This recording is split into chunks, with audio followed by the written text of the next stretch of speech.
வணக்கம். நான் உங்கள் Damodaran Prakash. News time TN channel தெருக்கூத்து பகுதிக்காக.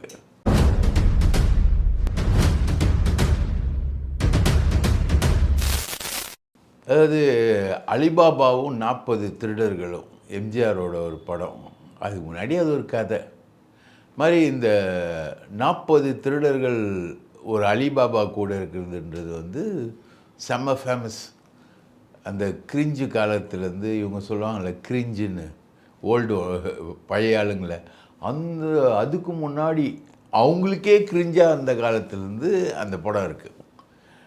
ஆனால் இப்போ விஜய் ஒரு புது படம் எடுத்துக்கிட்டு இருக்காரு அரசியலில். விஜய் மாமாவும் 40 திருடர்களும், இப்படி சொல்லாம பொட்டு மாமாவும் 40 திருடர்களும் அப்படின்றத மாற்றி அந்த 40 திருடர்கள்ன்றது வந்து கொஞ்சம் சுருக்கிக்கலாம். இப்போதைக்கு நமக்கு தெரிஞ்சது 11 திருடர்கள். எல்லாமே கோடு வேர்டில் தான் வராங்க. 11 திருடர்களும் விஜய் மாமாவோடு சேர்ந்து கோடு வேர்டில் தான் வராங்க. ஃபஸ்ட்டு வந்து ஜேபி, ஜெகதீஷ் பழனிசாமி. செகண்ட் வந்து ஜேஏ, ஜான் ஆரோக்கியசாமி. தேர்டு வந்து ஃபுல்லாக ரெட்டி சகோதரர்கள், காஜை ரெட்டி, அனில் ரெட்டி, விஷ்ணு ரெட்டி. 3 ரெட்டிஸ், ரைட்டுங்களா? மொத்தம் 5 ஆச்சா? அதுக்கப்புறம் உமா ஆனந்த். இவங்க யாருன்னு நல்லா தெரியும் உங்களுக்கு, பேரெலாம் விளக்கெல்லாம் வேணாம். உமா ஆனந்த்னாலே ஃபேமஸான ஒரு ஃபிகரு. இவங்க யாருன்னா த்ரிஷாவோட அம்மா. ஒன்றும் இல்லை, அந்த போயஸ் கார்டனில் கஸ்தூரி ரங்கன் சாலையில் இவங்க வீடு இருக்குது. அங்கே வந்து பணக்கார காரெலாம் போகவும் வரும். அவங்க வந்து ஒரு பவர் சென்டர் இவங்க டீமில். இந்த திருடர்கள் லிஸ்ட்டுன்னு ஒன்று போடுறோம் இல்லையா, இது எல்லாமே பவர் சென்டர் தான். ஜேபி, ஜேஇ, ரெட்டி சகோதரர்கள், அதுக்கப்புறம் உமா ஆனந்த், அதுக்கப்புறம் ஏஏ ஆதவ் அர்ஜுனா, பிஏ புசி ஆனந்த், அதுக்கப்புறம் என்கே நிர்மல்குமார், அதுக்கப்புறம் ராஜ்மோகன். இது இல்லாமல் ஸ்ரீநாத் யார்? இவருடைய ஃப்ரெண்டு, இப்போ மீன்வளத்துறை அமைச்சர். அது இல்லாமல் பார்த்திங்கன்னா நம்ம தலைமைச் செயலாளர் இவர் ஒரு சாய்குமார், இவர் ஒரு பவர் சென்டர். அப்போது JP, JA, AA, BA, NK, Rajmohan, Reddy சகோதரர்கள், உமா ஆனந்த், ஸ்ரீநாத் அண்டு சாய்குமார். எப்பயாவது ஒரு தடவை இந்த பவர் சென்டருக்குள்ளே வந்து அப்படி தலையை காமிச்சிட்டு போகிறவர் வந்து எங்கள் அண்ணன் செங்கோட்டையன். இந்த 11 பேர் தாங்க. இந்த 11 பேரும் பவர் சென்டர்ஸ்ன்னு எப்படி வச்சுருக்காருன்னா, விஜய் அழகாக பிரிச்சிருக்கார். 33 அமைச்சர்கள். ஆனால் அதில் ரெவின்யூ வரக்கூடிய அளவுக்கான வருமானம் வரக்கூடிய அமைச்சர்கள் வந்து ஒரு 11 பேர். இதில் வந்து ஒரு 4 அமைச்சர்களே வந்துடுறாங்க.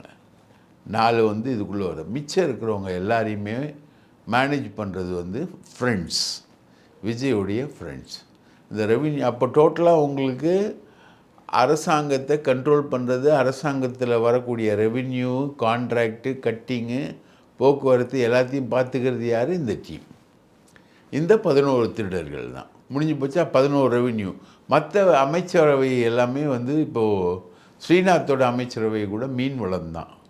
மீன்வளம் வந்து முழுக்க மீனவர்களுக்கு என்ன பண்ணுவாங்க, மீன் பிடிக்கக்கூடிய தடை காலத்தில் காசு கொடுக்கறது, மீன் வலைகள் மேம்படுத்துறது எல்லாமே. இப்போ ஆதவ் அர்ஜுனாவுடைய சிறு துறைமுகங்கள் துறை வந்து ஆக்சுவலாக யாரோட வரணும்? ஸ்ரீநாத்தோட வரணும். ஏன்னா முழுக்க சிறு துறைமுகங்களில் மீனவர்களோட பிரச்சனை தான் இருக்குது. காசிமேடு ஒரு சிறு துறைமுகம், அது வந்து இப்போ வச்சுருக்கிறது ஆதவ் அர்ஜுனா. அது வந்து இவர் கையில் தான் வரணும். இந்த மாதிரி நிறைய கான்ட்ரவர்சியலாக இருக்கக்கூடிய ஒரு விஷயம் இருக்குது. இப்போ ஜெகதீஸ்வரியுடைய சமூக நலத்துறை, அது யாருக்கு? அது வந்து முழுக்க சர்வீஸ் ஓரியன்ட் தான். இண்டஸ்ட்ரி, கீர்த்தனாவுடைய இண்டஸ்ட்ரி, அது வந்து டிஃப்ரெண்ட்டான துறை. அது வந்து முழுக்க கண்ட்ரோல் பண்ணுறது யார்? ஆதவ் அர்ஜுனா. விக்னேஷ் டாஸ்மாக், மதுவிலக்கு மற்றும் ஆயத்தீர்வைத்துறை, இது ரெவென்யூ வரக்கூடிய துறை. இது யார் கண்ட்ரோலில் இருக்குது? அண்ணன் ஆதவ் அர்ஜுனா கண்ட்ரோலில் இருக்குது. இவர் சும்மா பேசலாம், பேட்டி கொடுக்கலாம், எல்லாமே பண்ணலாம். ஆனால் முழுக்க முழுக்க ஆதவ் அர்ஜுனா துறை கையில் தான் இருக்குது. இப்போ இந்த துறையில் தான் வந்து என்ரிகான்னு ஒரு கம்பெனி வந்தது. என்ரிகான்ற ஒரு கம்பெனி வந்து 11 மதுபானங்கள் தயாரிக்குது. அதில் ஒன்று வந்து வீரன், நம்ம ஏற்கனவே அதை பற்றி பேசியிருக்கோம். அந்த கம்பெனியுடைய ப்ராடக்ட் எல்லாம் FSSAIன்னு மத்திய அரசோட உணவு தரக்கட்டுப்பாட்டு நிறுவனம் பேன் பண்ணிச்சு. 11ஆந்தேதி பேன் பண்ணாங்க. 13ஆந்தேதி இவங்க ஓரல் உத்தரவு மூலமாக இவங்க வந்து அந்த சரக்கெல்லாம் விற்காதீங்க, அந்த 11 சரக்கெல்லாம் விற்காதீங்கன்னு டாஸ்மாகுக்கு இவங்க வந்து உத்தரவு போட்டாங்க. ஆனால் 14ஆந்தேதி அந்த உத்தரவை தூக்கிடுறாங்க. அப்போது இங்கே வேலை செய்கிறது யார்? ரெட்டி சகோதரர்கள். இந்த ரெட்டி சகோதரர்களுடைய ஒரு ரெட்டி தான் வந்து என்ரிகா ரெட்டி, ரைட்டுங்களா? அதில் ஒரு ரெட்டியை வந்து கொலையே பண்ணுறாங்க. நக்சலைட்டுன்ற பேர்வையில் வந்து ஆந்திர அரசியலில் சுப்பராம ரெட்டின்னு அவரை வந்து கொலையே பண்ணுறாங்க ஆந்திராவில். அந்த மாதிரி இருக்க அந்த லிக்விட் லாபி, அதில் வந்து கவிதான ஒரு அம்மா அரசியல்வாதி இருக்கா. அவங்க எல்லாரும் சேர்ந்து தான் அரவிந்த் கெஜ்ரிவாலை மாட்டி விட்றாங்க. அரவிந்த் கெஜ்ரிவாலை வந்து டெல்லி மதுபான ஊழல் வழக்கில் அமலாக்கத்துறை கைது பண்ணுது.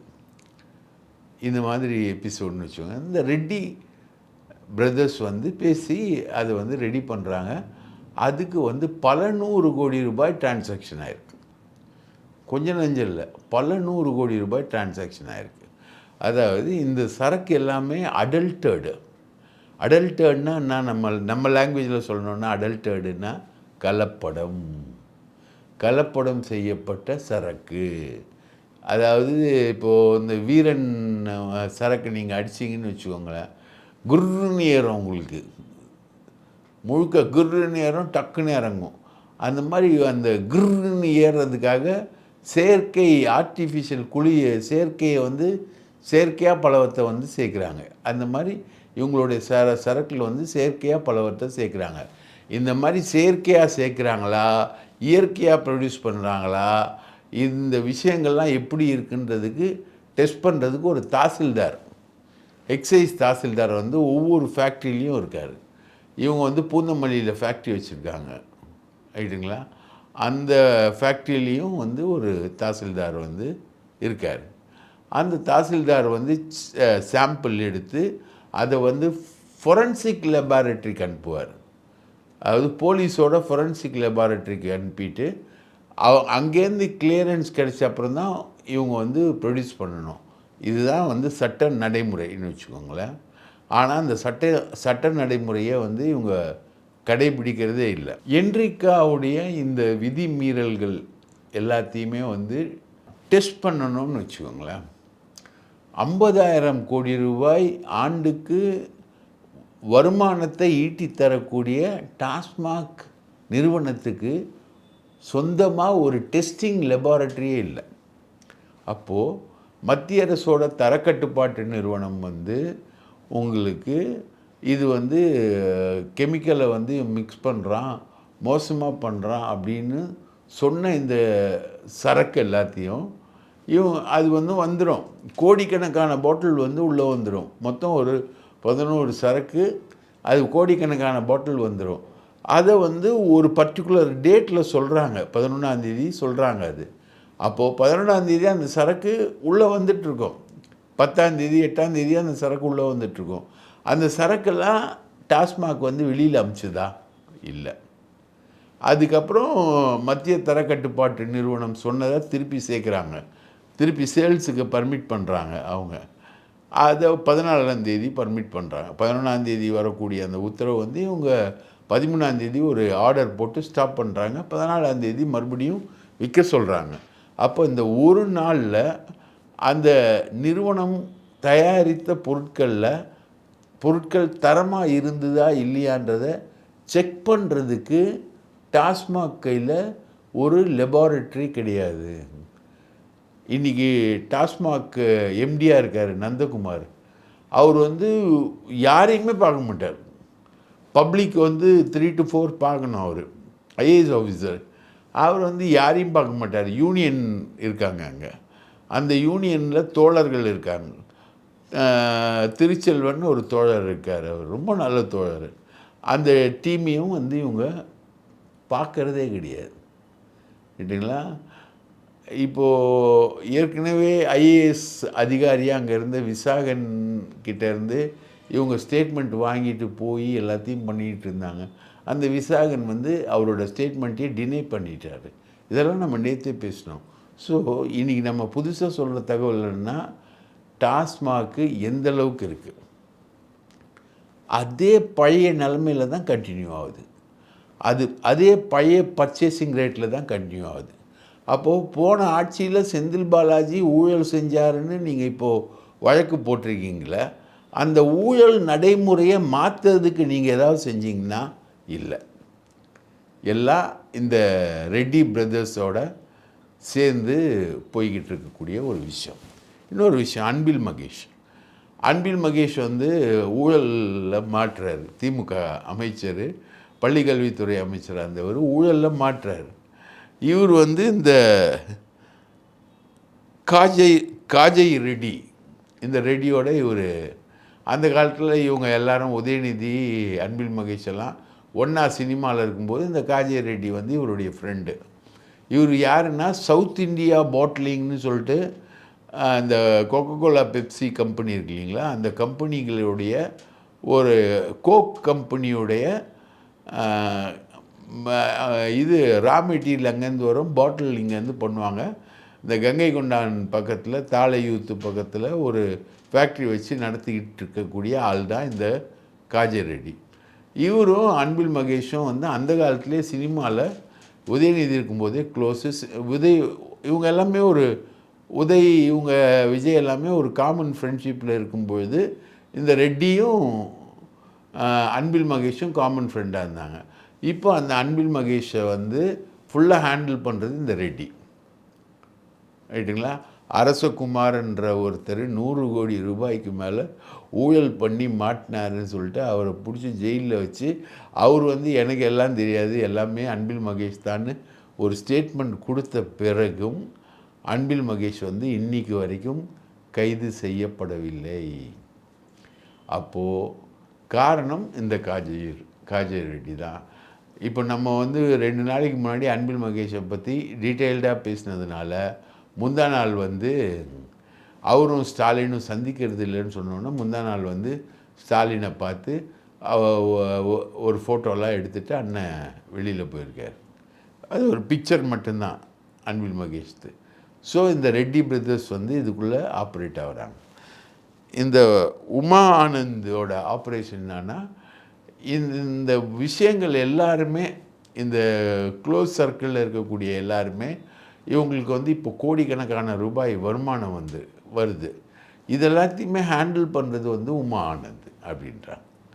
இவங்க ஒரு பவர் சென்டரு, இவங்க வந்து இதை வந்து ஹேண்டில் பண்ணுறாங்க. அப்போது இவங்க மூலமாக டிரான்சாக்ட் ஆகுதுன்றது தான் நமக்கு கிடைக்கக்கூடிய சந்தேகமான செய்தி. ஜெயலலிதாவுக்கு ஒரு சசிகலாவுக்கு நிறைய பேர் இருந்தாங்க. இப்போ பார்த்திங்கன்னா விஜயை சுற்றி இத்தனை பேர் வந்து இருந்துக்கிட்டே இருக்காங்க, ரைட்டுங்களா?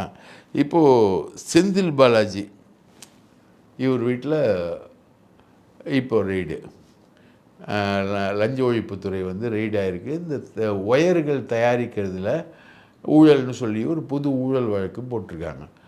டிரான்ஸ்ஃபார்மர் ஊழல், செமிகண்டக்டர் ஊழல், டாஸ்மாக் ஊழல், ஒயர் தயாரிப்பதில் ஊழல். இப்போது செந்தில் பாலாஜி மேலே 4 கேஸ் ஆகிடுச்சு. 4 கேஸை வந்து இவங்க ரெடி பண்ணி போட்டிருக்காங்க. ஸோ இதுதான் இந்த அரசோடு இருக்கக்கூடிய முக்கியமான விஷயம். இதில் இன்ட்ரெஸ்டிங்கான விஷயம் என்னென்னா, விஜய் வந்து பிரைம் மினிஸ்டரான், ஆதவ் அர்ஜுனா இருக்கார்ல, ஏஏ வந்து சட்டமன்றத்தில் பேசினார். விஜய் வந்து தமிழ்நாட்டை சார்ந்த ஒருத்தர் வந்து பிரைம் மினிஸ்டர் ஆவார்னு.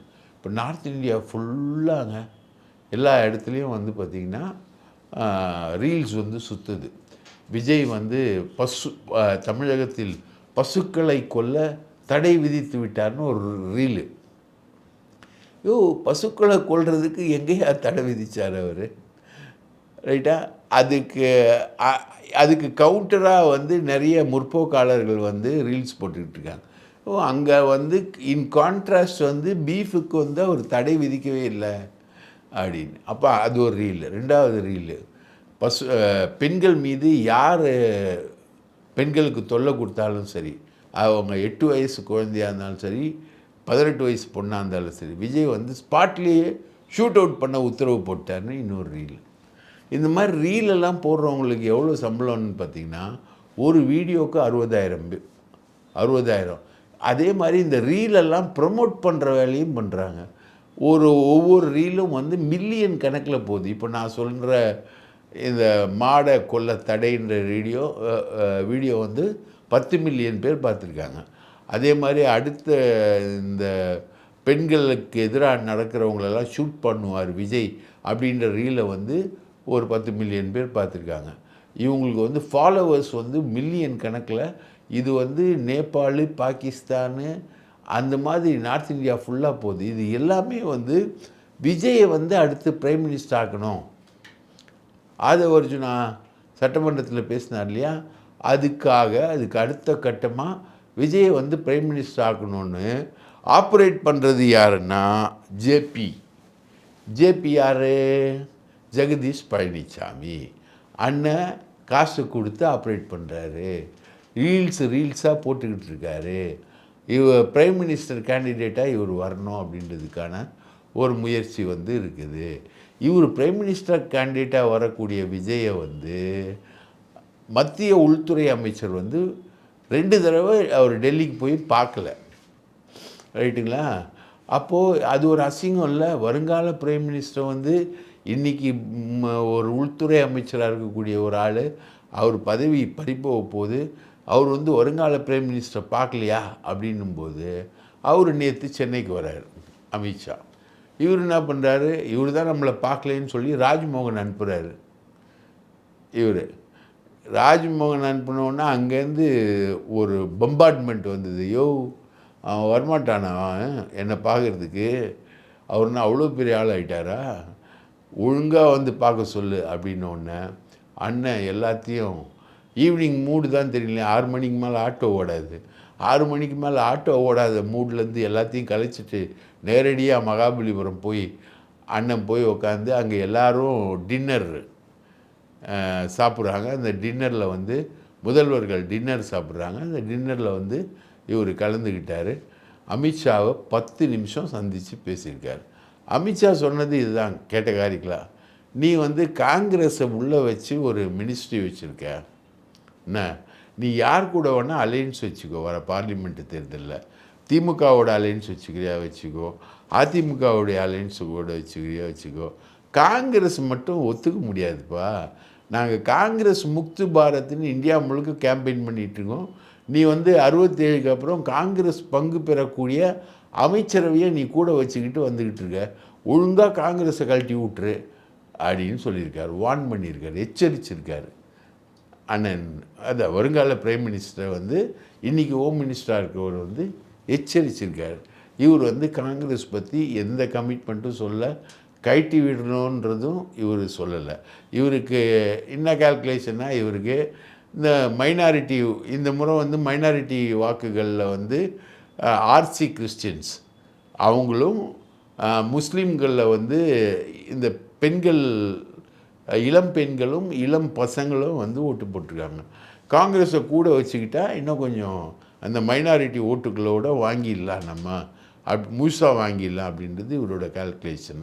இதான் ராகுல் காந்தி இவருக்கு சொல்லி கொடுத்த ஃபார்முலா. ஆனால் அமித்ஷாவுக்கு நீ வந்து காங்கிரஸை கழட்டி விடணுன்றது தான் டிமாண்டு. அவர் சொன்னது இதுதான், நீ காங்கிரஸை கழட்டி விடலனா கொஞ்ச நாள் பார்ப்போம், அதுக்கப்புறம் நீ அனுபவிக்க போகிற கஷ்டம் மாதிரி வேறு எவனும் அனுபவிக்க மாட்டான், பார்த்துக்கோ அப்படின்ற கடுமையான எச்சரிக்கையை விட்டுருக்காரு விஜய்க்கு. அதுக்கப்புறம் இன்றைக்கி மாநாட்டில் உட்காந்துக்கிட்டு முல்லை பெரியாரை பற்றி, காவேரி நீரை பற்றி, பல திட்டங்கள் பற்றி, நீட்டு தேர்வு பற்றி இதெல்லாம் பேசியிருக்கார். மாநில உரிமைகள் பற்றி, மாநிலங்களுக்கு நிதி வந்து தரணும், நிதி பங்கீட்டில் வந்து சுதந்திரம் வந்து மாநிலங்களுக்கு தரணும் அப்படி இப்படின்னு சொல்லிட்டு லெங்க்த்தாக பேசியிருக்கார். அதுக்கு பதில் வந்து சிவகுமார் கர்நாடக சிஎம் வந்து மேகதாது அணை கட்டணும், மேகதாது அணை கட்டினா தமிழ்நாட்டுக்கு நல்லது. வாழைப்பழத்தை தராப்பில் சிவகுமார் வாழைப்பழத்தில் ஊசி ஏற்றிட்டு வாழைப்பழத்தை தராரு. மேகதாது அணை கட்டினா தமிழ்நாட்டுக்கு நல்லதான், தமிழ்நாடு பாலைவனம் ஆகிடும், வறண்டு போயிடும். அதை வந்து அவர் சொல்கிறாரு. அண்ணனும் கேட்டு வந்திருக்காங்கன்னு வச்சுக்கோங்களேன். அதுக்கப்புறம் பார்த்திங்கன்னா தொகுதி மறுசீரமைப்பில் வந்து விகிதாச்சார பிரதிநிதித்துவம் வேணுன்றது தான் திமுகவோட நிலை. அதாவது 1971 மக்கள் தொகை கணக்கு அடிப்படையில் நமக்கு வந்து 7:1 அந்த அடிப்படையில் வந்து நமக்கு வரணும் அப்படின்றது தான். இப்போ இருக்கக்கூடிய 39 பார்லிமெண்ட் தொகுதியும் 534 சட்டமன்ற தொகுதியும் அப்படி தான் கிடச்சிது, விகிதாச்சாரத்தில் தான். அதுக்கு வந்து தொகுதி மறுசீரமைப்பை இவங்க கொண்டு வந்தே தீரணுன்ற கான்ஸ்டியூஷனல் நிர்பந்தத்தில் இருக்காங்க. தொகுதி மறுசீரமைப்பில் வந்து விகிதாச்சாரம் வேணுன்றது தான் திமுகவோட நிலை. அதுக்கு பதிலாக இப்போ இருக்கக்கூடிய தொகுதியை 50% ஏற்றிக்கலாம் ஒவ்வொரு மாநிலமும் அப்படின்னு இன்னொரு ஃபார்முலாவும் முன்வைக்கப்படுது. ஏதாவது ஒன்று நமக்கு சாதகமாக வரணும் அப்படின்றதான் திமுகவுடைய நிலை. அதை எதிர்த்துக்கிட்டு இருந்த விஜய் வந்து இப்போது நிலையை மாற்றி திமுகவுடைய நிலையை விகிதாச்சார பிரதிநிதித்துவம் தான் நமக்கு தேவை அப்படின்ற மாதிரி இன்றைக்கி பேசக்கூடிய ஒரு விஷயமும் இருந்தது. இன்றைக்கி முழுக்க இதுதான் அமித்ஷா சந்திப்புலேயும் இவங்க சந்திப்புலேயும் தான். அதுக்கப்புறம் மத்தியானம் சாப்பாடு, நைட்டு சாப்பாடு மாதிரி மத்தியான சாப்பாடு சாப்பிட்டு அமித்ஷா வந்து கிளம்பி போயிட்டார். இதுதான் அண்ணன் பிரைம் மினிஸ்டரை வந்து வருங்கால பிரைம் மினிஸ்டர் வந்து தற்கால ஹோம் மினிஸ்டர் பார்த்த கதை இதுதான், ரைட்டுங்களா? இது இல்லாமல் நீங்கள் பார்த்தீங்கன்னா திமுக வந்து ரொம்ப சீரியஸாக இறங்கியிருக்காங்க தொகுதிகளை வந்து பிரிக்கிறதுக்கு. இப்போது தாவேக்கால பார்த்திங்கன்னா ஒரு தொகுதிக்கு ஒரு மாவட்ட செயலாளர், ரைட்டுங்களா? நம்ம விஜயபாஸ்கர் புதுக்கோட்டையில் 40 குவாரி நடத்திக்கிட்டு இருக்க விஜயபாஸ்கர் அந்த குவாரியை காப்பாற்ற தான் அங்கே போயிருக்காரு. அவர் வந்து ஏதோ ஒரு பெரிய பதவி கிடைக்குன்னு போனால் அவருக்கு வந்து தொகுதி செயலாளர் பதவி கொடுத்தாங்க. தொகுதிக்கு ஒரு மாவட்ட செயலாளர் இருக்கிறது தான் தாவேக்கா. அதே மாதிரி திமுகவில் 2 தொகுதிக்கு ஒரு மாவட்ட செயலாளர் அப்படின்ற அடிப்படையில் தான் வந்து முழுக்க அவங்க வந்து பண்ணுறாங்க. இந்த மாதிரி விஷயங்கள் புதுசாக இளைஞர்களுக்கு வாய்ப்பு கொடுப்பதற்கான வாய்ப்பு என்பது முழுக்க அங்கே வந்து வருது, ரைட்டுங்களா? இதுதான் வந்து திமுகவுடைய செட்டில்மெண்ட்டாக இருக்குது. இப்படி கரண்ட்டாக நடக்கக்கூடிய விஷயங்களையும் நம்ம அலிபாபாவும் 11 திருடர்களும், இந்த 11 திருடர்கள் லிஸ்ட்டு வந்து மாறவே மாறாதுன்னு நினைக்கிறேன். இது வந்து எதிர்கால அரசு வந்து ஊழல் பட்டியல் போடும்போது இந்த 11 பேரும் வரும். இது வரைக்கும் யார் எம்எல்ஏ யார் எம்பி, விஜய் என்ன பண்ணுறாரு, விஜய் எப்படி பண்ணுறாரு அப்படின்லாம் கேள்வி இருந்ததில்ல. விஜய் இப்படி தான் பண்ணுறாரு. இதுதான் அவருடைய ஒர்க் பேட்டர்ன். இந்த பேட்டர்ன் வந்து நான் நினைக்கிறேன், என்னுடைய அனுபவத்தில் சொல்கிறேன், அடுத்த 5 வருஷத்துக்கு மாறாது, ரைட்டுங்களா? நீங்கள் இந்த பேட்டர்னில் இருக்கக்கூடிய ஆட்களை கரெக்டாக ஃபாலோ பண்ணாலே விஜய் ஆட்சியுடைய விஷயத்தை நம்ம புரிஞ்சிக்கலாம். இப்போ மகளிர் திட்டத்தில் 600 கோடி ரூபாய் ஊழல். மகளிர் இந்த சுய உதவி திட்டம், அந்த திட்டம், இந்த திட்டம்னு மகளிருக்கான திட்டங்கள் வந்து போன ஆட்சியில் இருந்திருக்கு.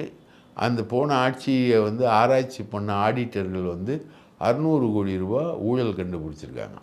ஆனால் அதை பற்றி தாவேக்கா எங்கேயுமே பேசலை. ஏன்னா அந்த ஊழல் இந்த ஆட்சியிலையும் தொடருது. அந்த ஊழலில் சம்மந்தப்பட்டவங்களை காப்பாற்றுறது தான் தாவேக்கா. நேற்று நான் 3 டிபார்ட்மெண்ட்டில் என்கிட்ட டேபிளில் ஃபைல் இருக்குன்றது கிட்டத்தட்ட பிளாக்மெயில்னு நம்ம நேற்றே சொன்னோம். விஜயின் பிளாக்மெயில்னு அதுதான்.